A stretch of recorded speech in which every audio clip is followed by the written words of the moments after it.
அப்படின்னாலே நமக்கெல்லாம் special. Mutton பிரியாணினா இன்னும் சூப்பர் ஸ்பெஷல். அதுலேயும் நம்ம வந்து ஜீரக சம்பா அரிசியில் பண்ணும்போது ஹை பெர்ஃபார்மன்ஸில் இருக்கும். அந்த வீடியோ ரெசிபி தம் பிரியாணி, தம்மில் எப்படி செய்கிறது அப்படிங்கிறது தான் நான் இன்றைக்கி உங்களுக்கு வீடியோ பதிவு கொண்டு வந்திருக்கிறேன். எனக்கு வீடியோ பதிவுக்குள்ளே போகிறதுக்கு முன்னாடி எனக்கு சப்ஸ்கிரைப் பண்ணுங்கள். வாங்க வீடியோக்குள்ளே போகலாம். இன்றைக்கி நான் 1 கிலோ மட்டனுக்கு 1 கிலோ ஜீரக சம்பா அரிசி எடுத்துருக்குறேங்க. 1க்கு 1 தான் எப்போவுமே ரேஷியோவில் எடுக்கணும். மட்டன் நல்லா எலசாக பார்த்து வாங்கிக்கணுங்க, அப்போ தான் நல்லா இருக்கும் பிரியாணி.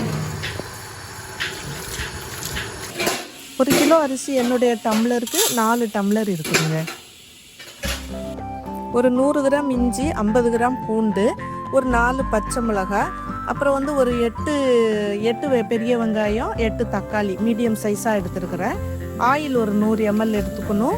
அப்புறம் வந்து தயிர் ஒரு 200 ml எடுத்துக்கணுங்க. இந்த நெய் நம்ம வச்சுக்கணும். ஒரு முழு லெமன், அப்புறம் ஒரு அரைக்கட்டு புதினா தலை, அரைக்கட்டு மல்லிக்கீரை எடுத்துக்கணுங்க.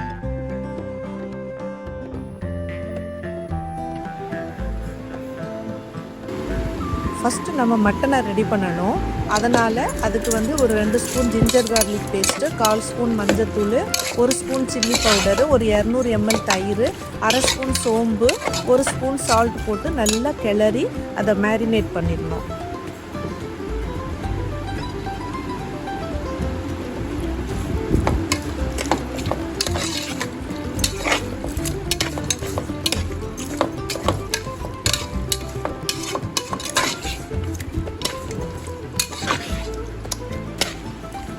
ஒரு 10 நிமிஷம் அப்படியே வச்சுருங்க. 10 நிமிஷம் ஆயிட்ட பிறகு குக்கரில் அதில் வந்து தண்ணி 2 கப்பு தண்ணி சேர்த்துருங்க. சேர்த்துட்டு ப்ரெஷர் குக்கரில் அதை பாயில் பண்ணுங்கள். 4 விசில் கொடுங்க. 4 விசில் கொடுக்குற வரைக்கும் இருந்தால் தான் அந்த மட்டன் நல்லா வெந்து வருங்க.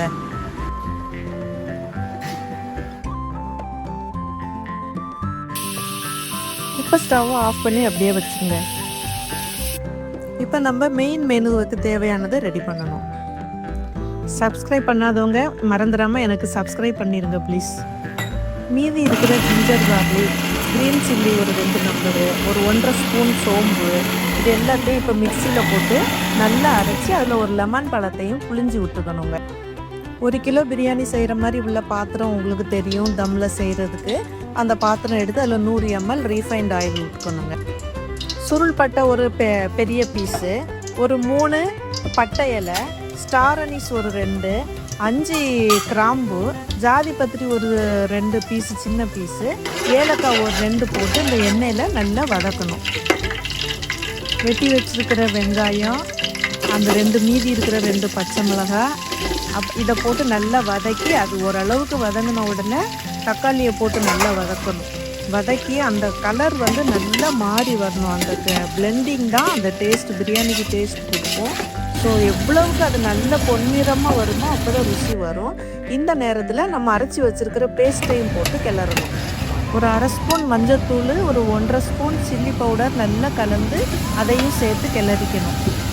அடுத்து நம்ம குக்கரை திறந்து அதில் இருக்க மட்டனை இதில் ட்ரான்ஸ்ஃபர் பண்ணணும். இப்போ மட்டனை எடுத்து போடும்போது அதில் தண்ணி இருக்கிற தண்ணியை நம்ம குவான்டிஃபை பண்ணிக்கணும், அளந்து வச்சுக்கணும். அளந்து வச்சுட்டு இதை போட்டுட்டு தண்ணியோடு சேர்த்து போட்டு நல்லா கிளறிடுங்க. ஜீரக சம்பா அரிசிக்கு 1 டம்ளர் அரிசிக்கு 1.4 டம்ளர் தண்ணி வைக்கணுங்க. எனக்கு வந்து 4 டம்ளர் அரிசி இருந்துச்சு பெரிய டம்ளருக்கு. ஸோ எனக்கு வந்து 5.5 to 5.25 டம்ளர் தண்ணி வைக்கணும். இப்போ மட்டனில் வந்து எனக்கு 1.5 டம்ளர் தண்ணி நின்றுச்சு. ஸோ நான் அது போக மீதி வந்து 4 டம்ளரும் ஒரு சின்ன அவுன்ஸும் கூட ஊற்றிப்பேங்க. நீங்கள் உங்கள் தண்ணி அளவை இதே மாதிரி கேல்குலேஷன் போட்டுக்கோங்க.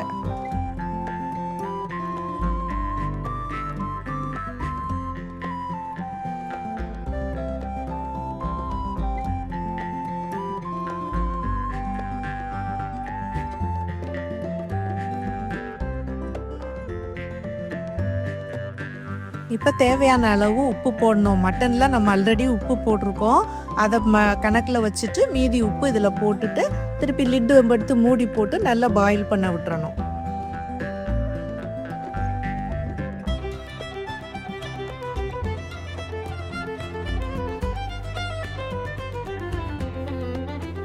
இந்த நேரத்தில் நம்ம அரிசியை வந்து ஒரு 4 தடவை பொறுமையாக அரிசி உடைஞ்சிடாம நல்ல நிதானமாக கழுவணும்.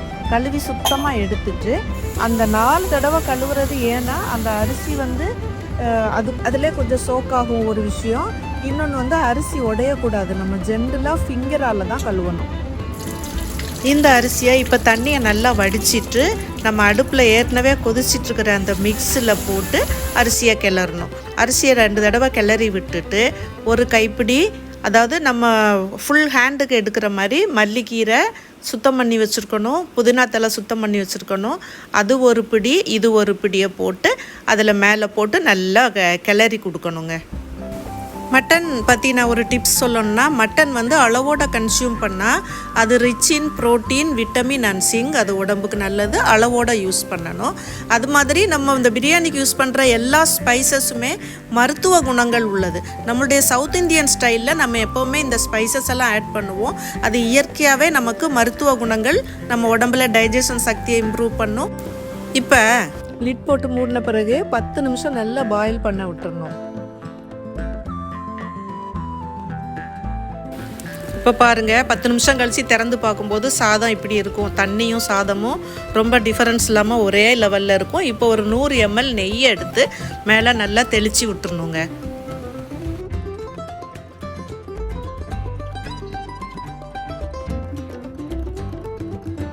இனிமேல் தான் நம்ம தம் போடுற ப்ரொசீஜர் ஸ்டார்ட் ஆகுது. நல்ல ஒரு தோசை கல் வீட்டில் இருக்கிறத எடுத்து அடுப்பு எரியிற ஸ்டவ் மேலே வச்சுக்கோங்க. அதுக்கு மேலே இந்த பாத்திரத்தை எடுத்து மேலே அப்படியே வச்சுட்டு மேலே வந்து அந்த லிட்டை போட்டு மூடிட்டு அதுக்கு மேலே வந்து நம்ம இப்போ சமைச்சோம் இல்லைங்களா குக்கரு, அது நிறைய ஒரு 3/4 அளவு தண்ணி வந்து லேசாக வார்ம் வாட்டர் இருந்தால் போதும். அதை எடுத்து மேலே ப்ளேஸ் பண்ணி வைங்க. இப்போ இதுதான் தம் ப்ரொசீஜர் ஸ்டார்ட் ஆகுது. இந்த டயத்தில் வந்து தீ வந்து ரொம்ப மிதமாக லேசாக இருந்தால் போதும். இது வந்து 20 நிமிஷம் நம்ம அலோவ் பண்ணணுங்க. மாடரேட் தீயில 20 நிமிஷம் அது அப்படி இருக்கும்போது அந்த சாதம் நல்லா வெந்து ஒன்றுக்கு ஒன்று ஒட்டாமல், அதே நேரம் அடி பிடிக்காமல் சூப்பராக ரெடி ஆயிரும் பாருங்க. இந்த நேரத்தில் நான் ஒரு தயிர் பச்சடியும் தொட்டுக்கிறதுக்கு ஒரு சைடில் ஒரு மட்டன் குழம்பும் ரெடி பண்ணிக்கிட்டாங்க. இது நீங்கள் உங்களுடைய ஆப்ஷன், நீங்கள் எப்படி பண்ணிக்கிறீங்களோ அது பண்ணிக்கலாம். மட்டன் குழம்புக்கு உங்களுக்கு ரெசிபி வேணும்னு சொன்னீங்கன்னா நீங்கள் கேளுங்க கமெண்ட்டில். நான் இன்னொரு ரெசிப்பியில் நான் அதை உங்களுக்கு கரெக்டாக கொடுத்துட்றேங்க. ஒரு 15 நிமிஷம் கழிச்சு திறந்துக்கோங்க. பாருங்கள், கம கமன் பிரியாணி ஓவர் ஸ்பைஸியாக இல்லாமல் நல்ல ஸ்மெல்லோட ஆசையாக இருக்கும். என்னுடைய பதிவு உங்களுக்கு பிடிச்சிருக்கும்னு நினைக்கிறேன். நீங்கள் அதை வந்து வீட்டில் போய் செஞ்சு பாருங்கள். ரிச் பெர்ஃபார்மன்ஸோட கட்டாயமாக இருக்கும். நீங்கள் செஞ்சு பாருங்கள். எனக்கு இப்போ அந்த பதிவு பிடிச்சிருந்துச்சுன்னா எனக்கு லைக் பண்ணுங்கள். உங்கள் ஃப்ரெண்ட்ஸுக்கு, ஃபேமிலி மெம்பர்ஸ்க்கு ஷேர் பண்ணுங்கள். மறக்காமல் எனக்கு எஸ் பட்டனில் சப்ஸ்கிரைப் பண்ணுங்கள். இதுக்கு முன்னாடி பண்ணியிருந்தவங்க பண்ணாதீங்க, பண்ணாதவங்க பண்ணுங்கள். தேங்க்ஸ் ஃபார் வாட்சிங். ஆல்சோ என்னுடைய மற்ற வீடியோஸையும் நீங்கள் பாருங்கள். தேங்க்யூ.